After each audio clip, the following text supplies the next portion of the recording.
Hi there, Luke here with another video. For those of you unfamiliar with our channel, my husband Tyler and I make weekly travel videos where we document our experiences since moving from North America to the UK.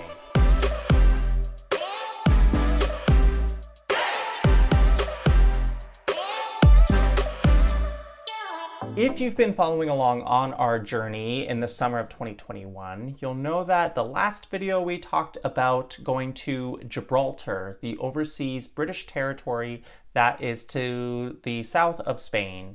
And in this video, I will talk to you about what we did after that, which was visit the phenomenal Spanish city of Seville. If you like this video along with some of the other videos that we have on this channel, please do consider giving it a comment, a like, subscribe, or even giving us a tip via the special thanks button below, because that really does help us keep this channel running for you guys. After we had finished in Gibraltar, we woke up the next morning and we walked back to the Customs and Border Patrol area that we had entered through and re-entered the country of Spain. You may recall from our last video that the town just across from Gibraltar is called La Linea, and from La Linea we took a long bus ride, it was about 5 hours, from La Linea to Seville. Once we arrived in Seville, we eased ourselves in a bit with just a casual walk around the city, which included a visit to the iconic Setas de Sevilla and a walk around the riverfront.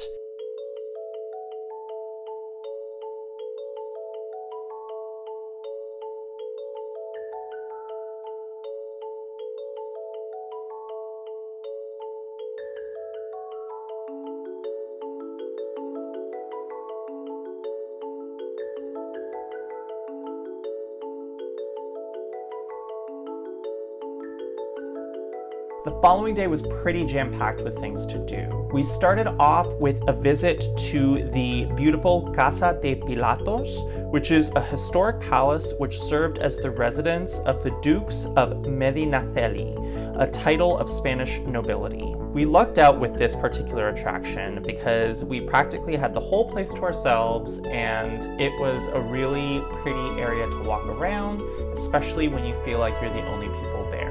It was definitely worth seeing.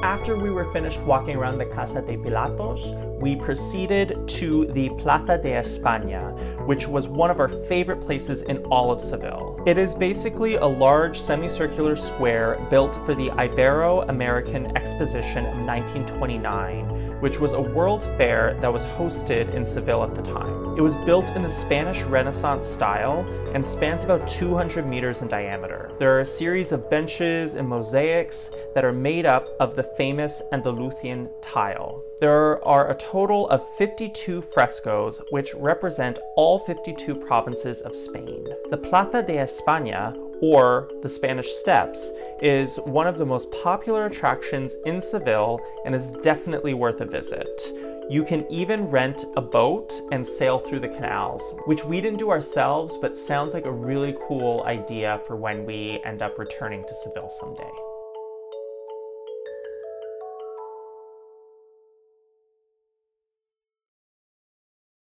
Right next to the Plaza de Espana is the lovely Parque de Maria Luisa. It has several beautiful walking paths throughout the park with gardens and fountains in every direction.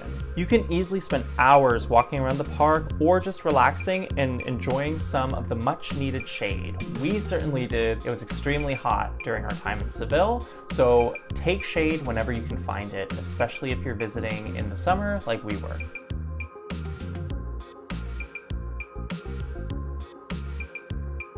In order to escape the heat a bit, we decided to finish off our day by visiting the Catedral de Sevilla, or the Seville Cathedral. The Cathedral of Seville is also known as the Cathedral of St. Mary of the Sea, and serves as a Roman Catholic cathedral. The cathedral, along with the adjoining Alcazar Palace complex and the General Archive of the Indies, was designated as a UNESCO World Heritage Site in the year 1987. We spent some time walking around the interior of the cathedral and just taking in the lovely architecture and historic displays.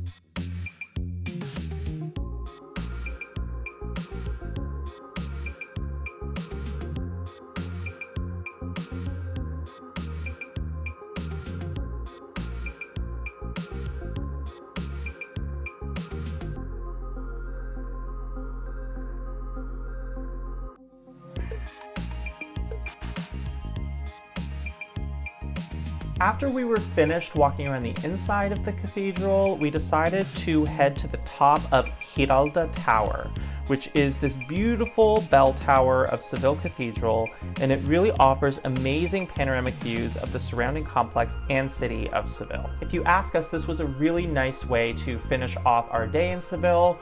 Our days were a bit shorter when we were visiting Seville because we decided to escape the heat, and so we really focused our itineraries more in the morning and then just kind of hung out in our Airbnb during the very, very hot periods of the day.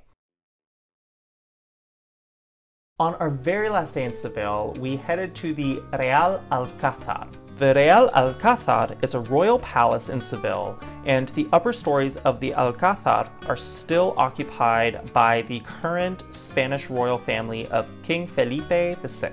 We had booked a 10 a.m. tour of the complex, which included a visit to the upper royal apartments, and it was really nice to walk around and see some of the beautiful decorations and whatnot. But do be aware that we weren't really able to take many photos or videos because it is strictly prohibited in this particular attraction. We spent a few hours just walking around the complex of the Real Alcazar, and we took in the intricate architecture and stunning gardens that can be found here.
All right, everyone, that is it for our experience in Seville. Definitely one of our favorite Spanish cities, and I can't wait to return. Cannot recommend this city enough. It is a must-see if you are going to Spain. As I mentioned at the beginning, if you happen to like this video, please do let us know with a comment, a like, a subscribe, or consider providing a tip with the super thanks button. It is really greatly appreciated and really helps us keep making these videos. In our next video, we'll continue our tour of Spain and we'll take you to the charming town of Toledo. Can't wait to show you.